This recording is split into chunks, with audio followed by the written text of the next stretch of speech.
Chapter 1. The Christmas He Didn't Come Home. He didn't just leave me on Christmas, he planned it. While I was decorating our tree and planning family dinners, my husband was already packing for Aspen, rewriting his life without me and selling a story where I quietly disappeared. I didn't scream, I didn't beg, I watched, I listened. And when the truth surfaced, it wasn't love that ended him, it was his own choices. My name is Rowan, and this is the story of the Christmas I wasn't chosen, and the moment I chose myself.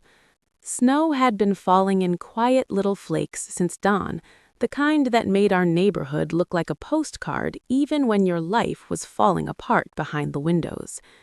I was in our kitchen in Wellesley, Massachusetts, barefoot on the warm tile floor, trimming the last sprigs of rosemary for the roast I would probably end up eating alone.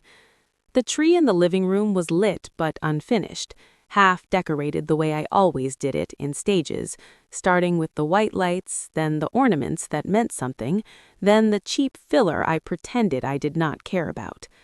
I had started planning this Christmas in early December, the way people who grew up in practical families always do. I had color-coded the calendar, a dinner at my parents' place in Lexington on the 23rd, a quick visit to my husband's father in Providence on the 24th, then Christmas Day at home with the fire going, movies on low volume, and the kind of slow morning that makes you believe you still belong to someone.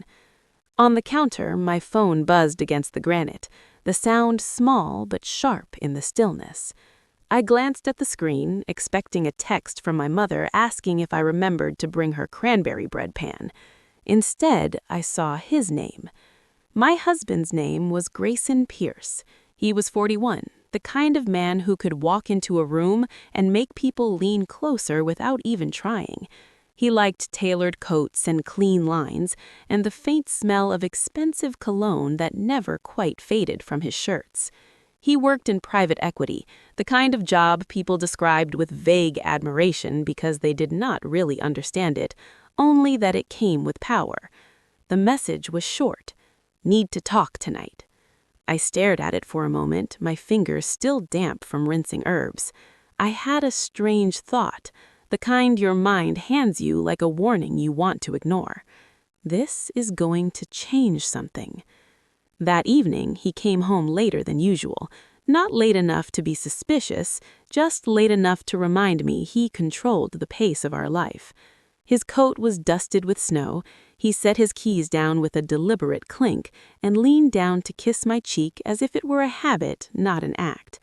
"You look nice," he said, glancing at the table I had already set. Candles, cloth napkins, the good plates we only used for holidays and company. I had put on a soft sweater and brushed my hair back, the small rituals of a woman who still believed in effort. "Thanks," I said. "You hungry?" He loosened his tie but did not sit. He walked to the window, looking out at the quiet street, the houses glowing warm behind their curtains. For a second, I wondered if he was nervous. Then he spoke, as calmly as if he were talking about the weather. "I have to go out of town for Christmas." The words did not land all at once. They arrived one at a time, like snowflakes that melt before you can see their shape. "Out of town," I repeated. "For work?" He nodded, still not looking at me. "Aspen. It came up fast. Investors want FaceTime, and it's just easier to do it there." 3 days before Christmas? I waited for the part where he would smile apologetically, where he would say he was sorry, where he would at least pretend this was a hard decision. Instead, he added almost gently, "We'll talk after the holidays." My throat tightened. I kept my voice steady because my voice is what I've always trusted most. "Grayson, I already planned everything. My parents, your dad. I told your dad we'd be there Christmas Eve." He finally turned toward me. His expression was composed, almost patient, like he was dealing with a problem he had already solved. "You can still go see them. You're good at that stuff." That stuff? Family, tradition, the messy emotional labor that makes life feel like life. I looked at him, searching for something familiar in his face, some crack, some guilt, some evidence that this was not rehearsed. Why Aspen? Why now? He exhaled through his nose, the way he did when he thought someone was making things complicated. Because it matters, Rowan. He used my name the way he did when he wanted to sound reasonable. This is my job. It's 1 week. You're leaving on Christmas, I said. He blinked once, then shrugged slightly. It's not about the date, it's about the opportunity. I watched him, my mind pulling up details the way it always did when something did not add up. The fixed calm in his posture, the way his right hand kept brushing the edge of his watch, the fact that he had not taken a sip of water, not touched the dinner, not asked me a single question about how I felt. I said, "Who are you going with?" His gaze met mine for the first time that night, and there it was, a tiny shift behind his eyes, not fear, not shame, something closer to annoyance that I'd noticed the outline of the truth. He did not answer. Instead, he said, "Let's not do this right now, after the holidays." That was the moment I understood. He had already decided. Not just about Aspen, but about the conversation, the story, the version of himself he planned to keep intact. I did not yell. I did not cry. I did not slam anything. I nodded once, slowly, as if I were accepting instructions at work. "Okay," I said. He seemed relieved by that, like silence was permission. He finally sat, ate a few bites, talked about a market update I did not ask for, then went upstairs to take a call, voice low, careful, the way it gets when someone is performing calm for an audience. When the house went quiet again, I stood in the kitchen for a long time, staring at the candles burning down, the wax pooling around the wicks. I could feel something cold spreading through me, not panic, not heartbreak, something more dangerous, clarity. I went upstairs and opened the closet in the guest room where we stored winter coats and luggage.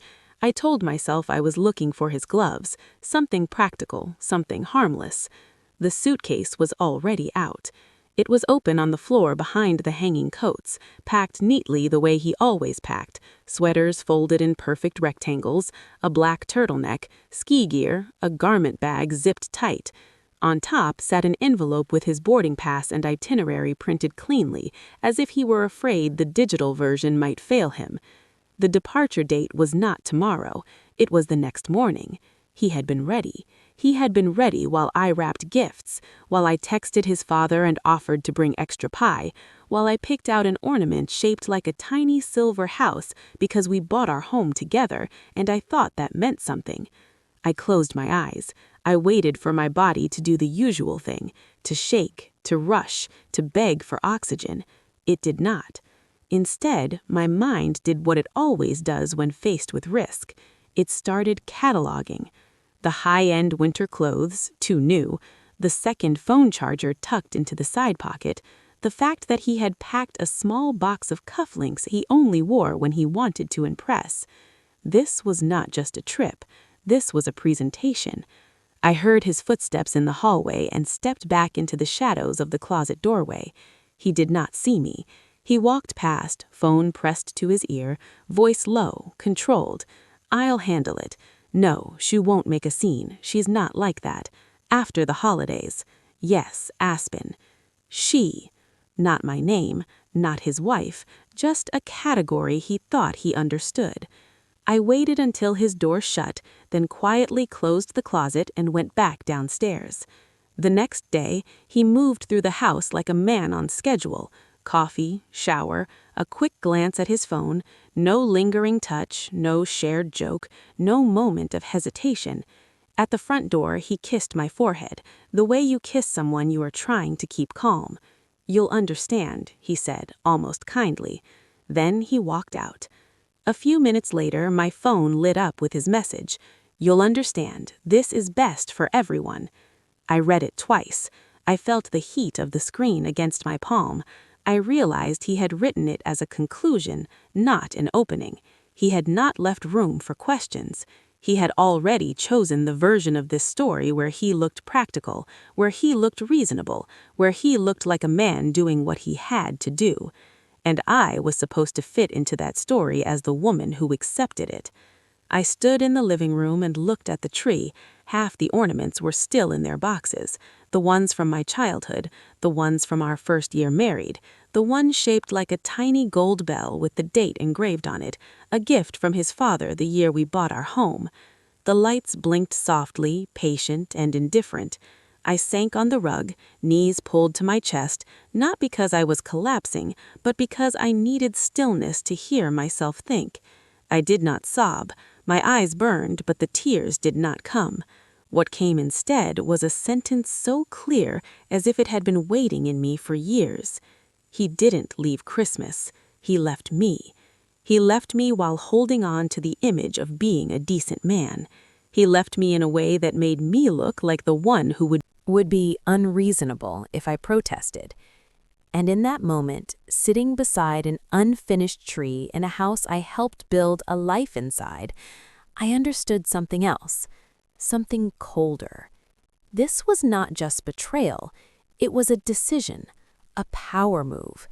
He chose his future, and he chose it without me in it.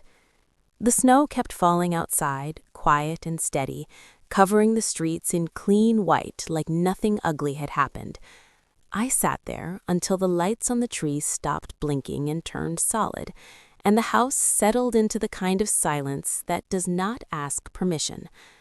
Then I stood up, smoothed my sweater, and looked around the room as if I were seeing it for the first time, not as a wife waiting to be chosen again, but as a woman who was done guessing what she meant to someone. I turned off the tree lights, not out of sadness, but out of instinct. If I was going to face what came next, I wanted to do it with my eyes open. Chapter 2. The Woman He Thought I Was. I stayed up that night long after the house had gone dark, not pacing, not crying, just sitting at the dining table with my laptop closed in front of me, hands wrapped around a mug of tea that went cold without me noticing. Morning came quietly. Snow still lined the edges of the driveway, untouched. Grayson was already gone, and for the first time in years, the silence felt intentional, like the house was giving me space instead of reminding me of what was missing. I took the day off work, something I rarely did, not because I needed rest, but because I needed time to think without interruption, time to remember without softening the edges. We had been married for 11 years. We met in our late 20s, both ambitious, both convinced we were building something solid. We married in the fall of 2013, the kind of wedding that felt practical rather than extravagant. Friends, family, a clear blue sky, promises spoken carefully, like contracts we believed would hold. When Grayson decided to start his own private investment firm in 2016, I was the first person he told. I remember sitting on the couch in our old apartment in Brookline, his voice buzzing with excitement as he sketched out ideas on a legal pad. "I think I can do this," he said, eyes bright. "I just need a few solid backers and time." I smiled and nodded and asked the questions I always ask. What kind of structure? What kind of exposure? What happens if things go wrong? He laughed then, light and affectionate. "You worry too much," he said. "That's why you're good at what you do." At the time, it felt like a compliment. By 2019, his firm had grown faster than either of us expected. New offices, new clients, new friends who talked loudly about markets and ski trips and who belonged to which club. I stayed where I was, moving into a compliance and risk management role at a financial services company across town. Different firm, same industry. I liked being behind the scenes, understanding the rules that kept everything standing. Grayson used to joke about it at dinner parties. "My wife keeps everyone honest," he would say, grinning. "I just make the money." People laughed. I smiled. I did not correct him. That morning, I opened my laptop and logged into an old email folder I had not touched in years, the one where I archived anything Grayson sent me that felt even slightly related to work. It was a habit I never explained, not even to myself. The subject lines blurred together. Quick look, Can you skim this? FYI only, nothing urgent. I clicked on one from 4 years ago, then another, then another. They were emails from Grayson, forwarded without comment. Legal updates, draft disclosures, notes from advisors. I had read them all at the time, usually late at night, usually after he had already fallen asleep. I remembered noticing issues, language that felt vague, numbers that raised quiet questions. But he never asked what I thought. I scrolled further, more emails, more silence on his end. I leaned back in my chair, a slow realization settling in. He did not ignore my advice. He never gave me the chance to offer it. In his mind, I was not a partner in risk. I was paperwork, a safety net he did not believe he would ever need. My phone rang mid-morning. My mother's name flashed across the screen. I hesitated, then answered. "You sound tired," she said immediately. "Are you all right?" I told her the short version, that Grayson had gone away for Christmas, that we would talk later. She made a small sound of concern, then did what she always did when she sensed trouble. She tried to smooth it down. "Marriages go through seasons, Rowan," she said. "You don't want to make a big decision based on one holiday." "It's not the holiday," I said. "It's the way he left." She sighed. "Your father and I had moments like that too. Sometimes you let things pass for the sake of the family." I looked around the empty kitchen, the clean counters, the calendar still hanging on the wall with plans that no longer existed. "I have let a lot of things pass," I said quietly. There was a pause on the line. I could picture her sitting at her small table in Connecticut, hands folded, trying to understand a version of marriage that did not look like hers. "Just be careful," she said. "Don't burn everything down." After we hung up, I sat there for a long time, replaying her words. Burn everything down. That was the problem. Everyone assumed those were the only two options: silence or destruction, endurance or chaos. No one considered the possibility of clarity. That afternoon, I drove to my office even though I did not need to be there. I sat in my quiet cubicle and reviewed a compliance update for another team, my mind calm, focused. This was what I did. I looked at systems, I identified stress points, I noted patterns before they turned into crises. As I worked, something shifted. I realized I had been doing this same thing in my marriage without naming it, watching, recording, adjusting. Only now I was ready to stop pretending it was accidental. When I got home, I opened my laptop again. I created a new folder, not after Grayson, not after Aspen or Christmas. I named it simply Notes. Inside, I started a document. Dates, emails, observations. Nothing dramatic, just facts. The way he avoided questions, the way he decided without discussion, the way he treated my silence as agreement. I stopped when my eyes grew tired, not because I was overwhelmed, but because I knew when to pause. That had always been my strength. Outside, the sun dipped behind the trees, casting long shadows across the living room floor. The unfinished tree stood where it always had, quiet and patient. I did not turn the lights back on. I closed my laptop and sat there, hands resting in my lap, breathing evenly.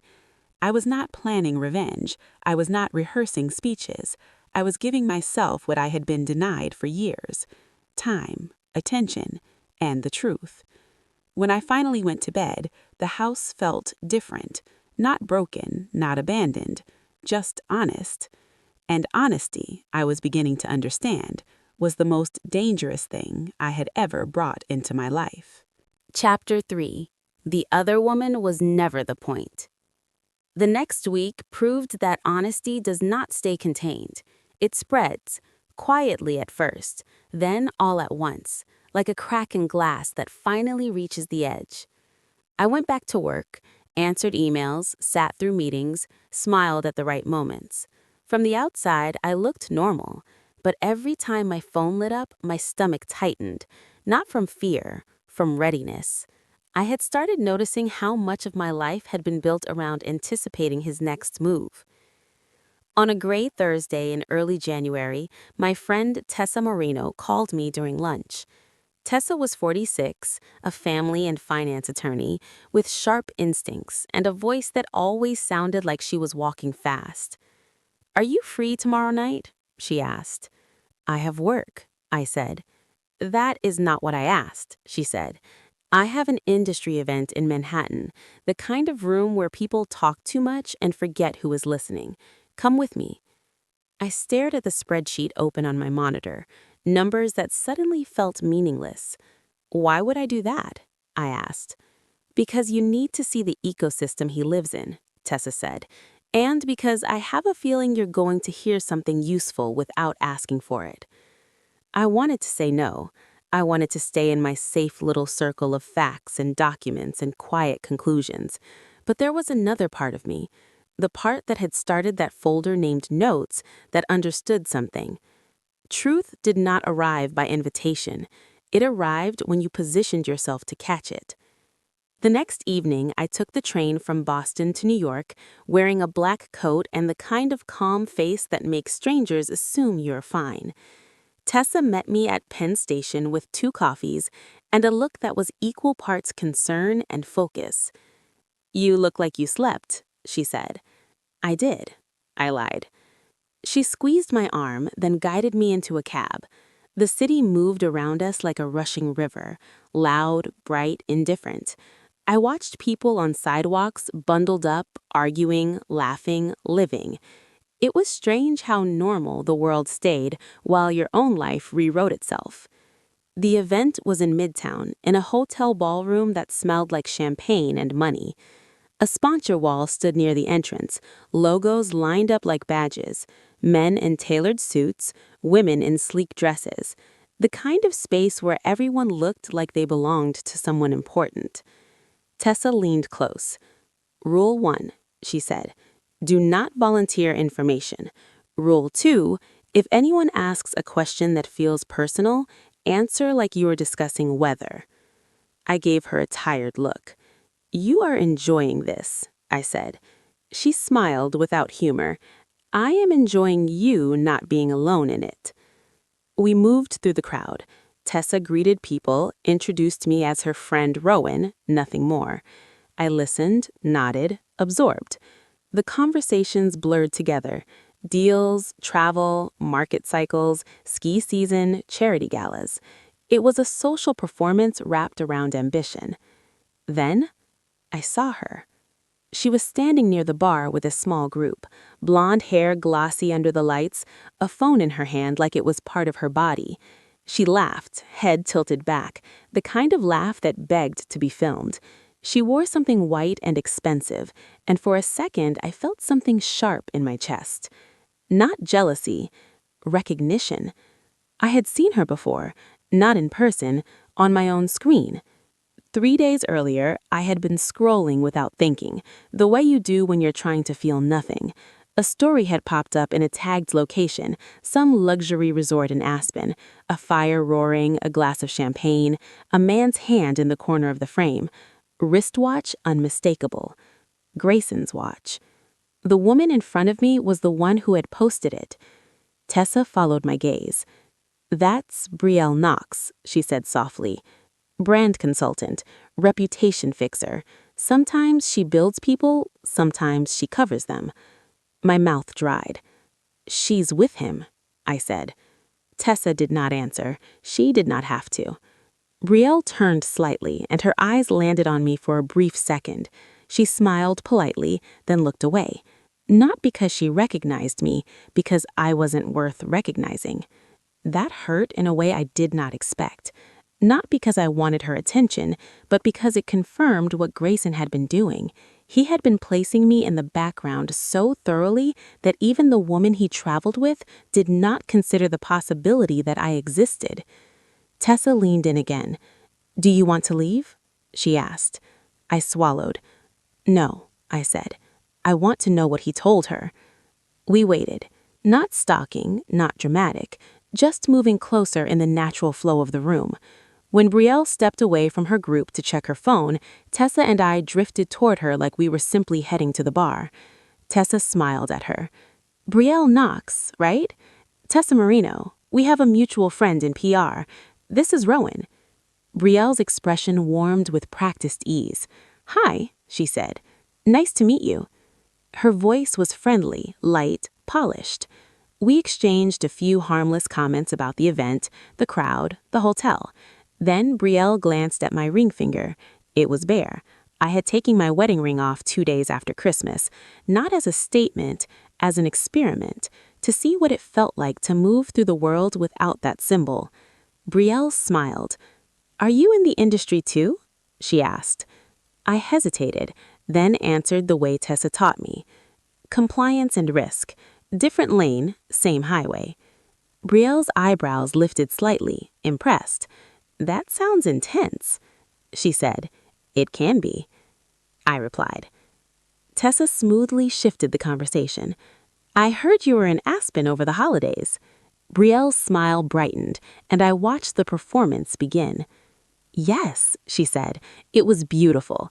Honestly, I needed the reset. And he did too." He. The word hit like a tiny click. Tessa kept her tone casual.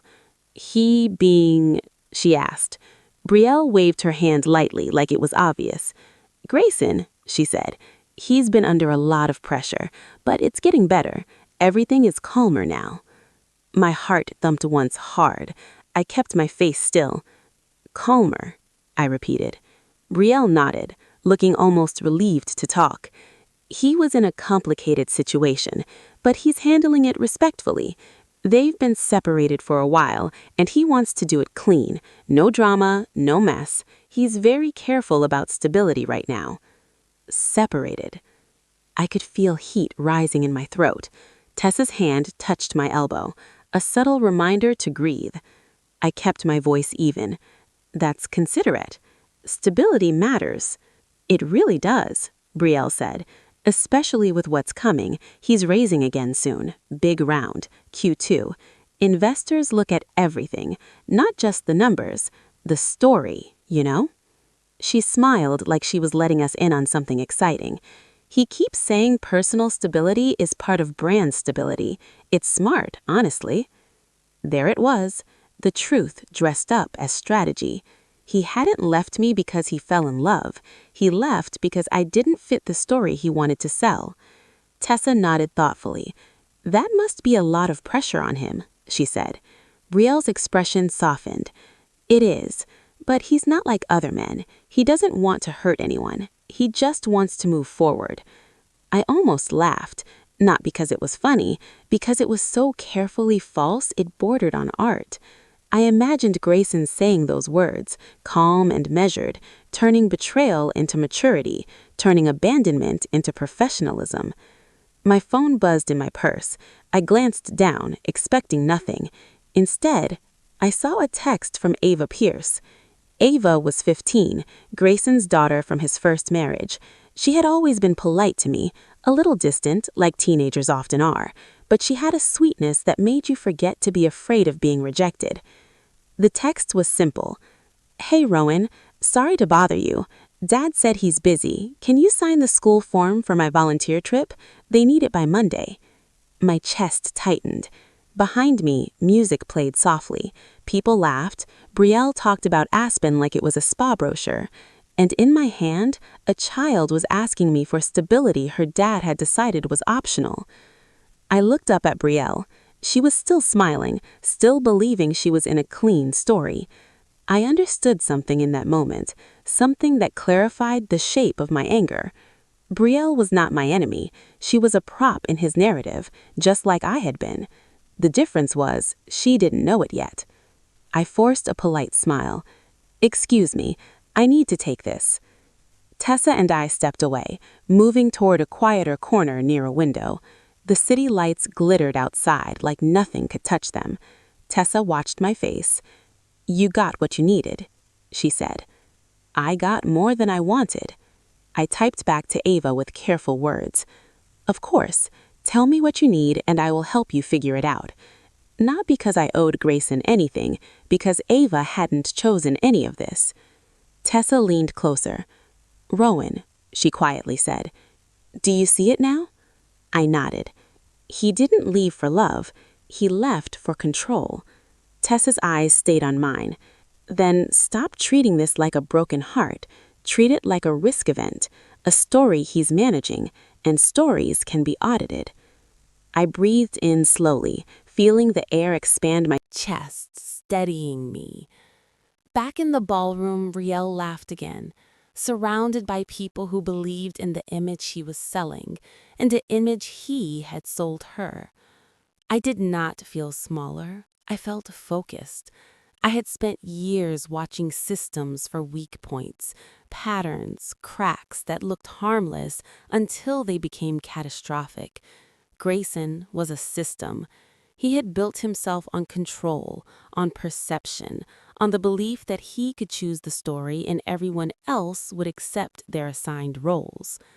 I looked down at my phone one more time, then slipped it back into my purse. When a man fears losing power, he does not choose the truth.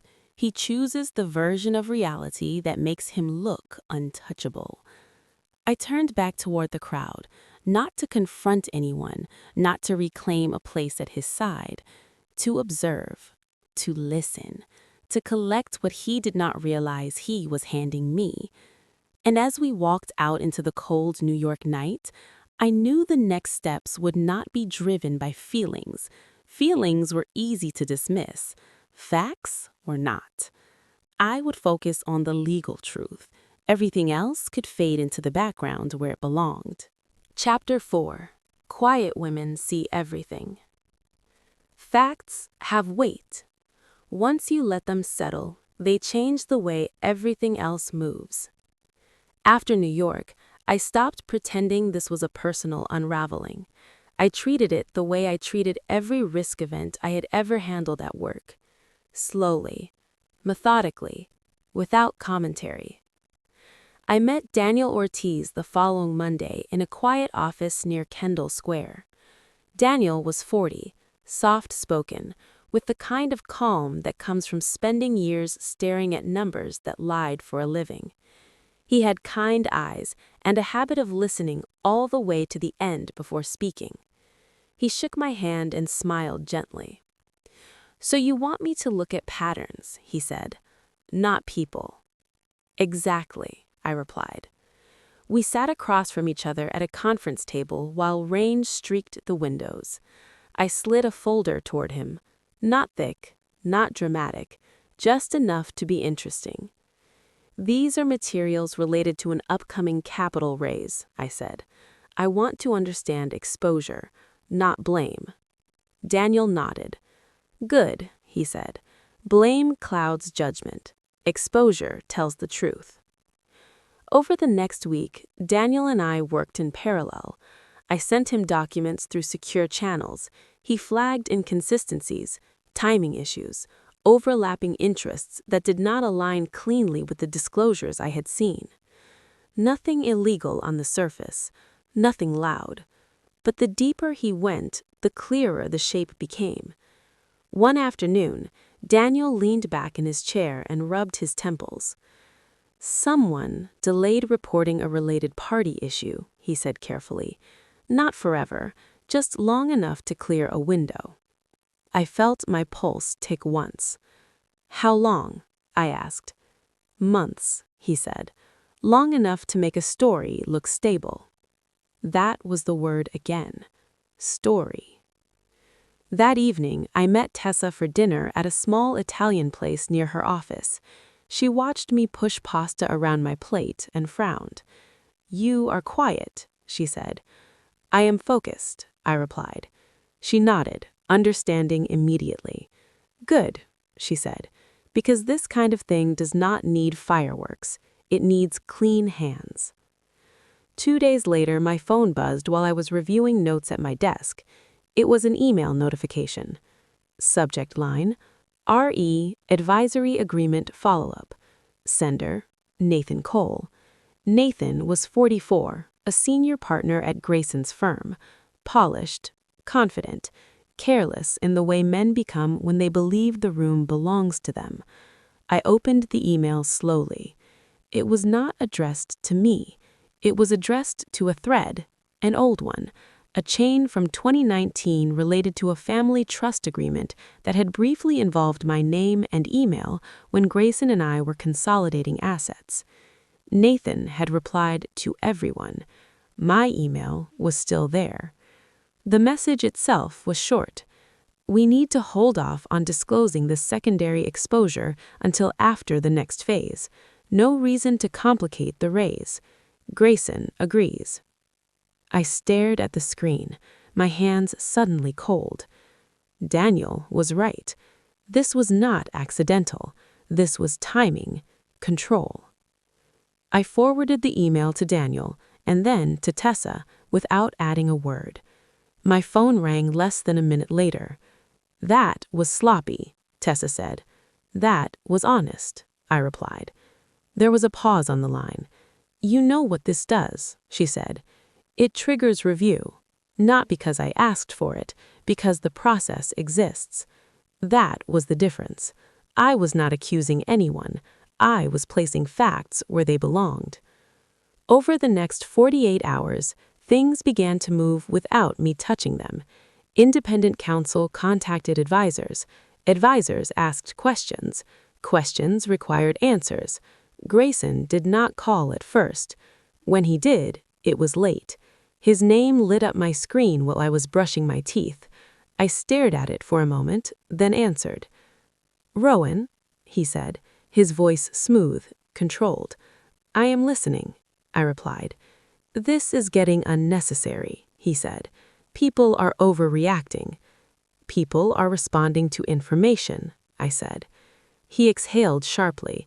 You did not have to involve anyone, he said. I forwarded materials to my attorney and an auditor. Everything else followed standard procedure. Silence stretched between us. You know how this looks, he said finally. It affects more than just me. I know, I said. That is why it matters. His tone shifted then, softer, almost familiar. I never meant to hurt you. I was trying to keep things clean, for everyone. I leaned against the sink and closed my eyes. Clean is not the same as honest, I said. You are making this personal, he replied. No, I said. You did. Another pause. What do you want? He asked. The question surprised me, not because it was unexpected, because it revealed how he thought. I want nothing, I said. This is not a negotiation. He sounded genuinely confused. Then why are you doing this? He asked. I thought about Ava, about Brielle, about the version of myself he had reduced to background noise. I am not doing anything, I said. I am letting the truth do what it always does when you stop sitting on the truth that it is yours. He did not raise his voice. He did not threaten. He simply said what he always said when things stopped bending his way. Think about the optics, he said. I almost smiled. I am, I said. That is why I'm not interfering. We ended the call without resolution, without promises, without closure. In the days that followed, I felt something shift, not dramatically, subtly. Emails came from unfamiliar names. Meetings were scheduled without his input. Advisors asked questions they had never asked before. He was no longer controlling the narrative. One evening, I sat alone in my living room, laptop open, documents neatly filed, nothing hidden, nothing exaggerated. The tree still stood in the corner, unlit, a reminder of a season that had cracked something open instead of sealing it shut. I thought about how often women are told to be quieter, nicer, more accommodating. I had been quiet. I just hadn't been absent. The power was not in confrontation, it was in placement, in knowing where to put the truth and when to stop shielding someone from the consequences of their own decisions. As I closed my laptop, I felt no rush of victory, no thrill, just a steady calm, the kind that comes when you realize control has changed hands, not because someone grabbed it, but because someone finally let go of the lie that it ever belonged to them alone. Chapter 5. I didn't take revenge. I took my life back. The weeks that followed did not come with headlines or dramatic announcements. They came with quiet emails, calendar invites, and the slow tightening of a process that no longer belonged to him. The capital raise was paused under the language of routine review. That was the phrase they used. Routine, clean, professional. Investors asked for clarification. Counsel asked for documentation. The board requested time. Grayson stepped back from being the primary face of the firm while everything was assessed. Temporarily, they said, until clarity was restored. There were no articles, no whispers at dinner parties, no public fall from grace. But the air around him shifted. I could feel it in the way his voice sounded when he finally asked to meet. Not angry, not confident, careful.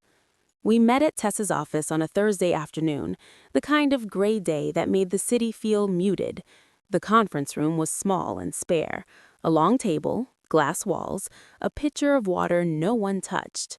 Grayson arrived first. When I walked in, he stood out of habit, then sat back down, as if remembering the rules had changed. He looked tired, not defeated, just stripped of momentum. Tessa greeted us, calm and neutral, then stepped out to give us space. The door closed softly behind her. For a moment, we sat across from each other in silence. 11 years does not disappear all at once. It lingers in the way you know someone's posture, the way you anticipate their breath. He spoke first. "I never thought it would come to this," he said. I folded my hands on the table. My voice surprised me with how steady it sounded. "It came to this because you decided things without me." He nodded slowly. "I thought I was protecting everyone," he said, "including you."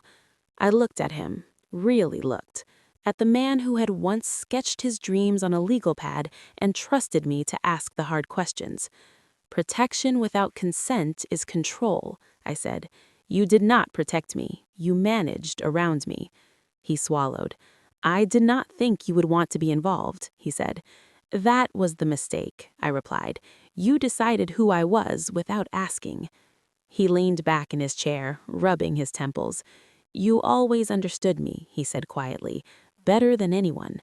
There it was, the line that might have worked once, the one that framed my patience as permission.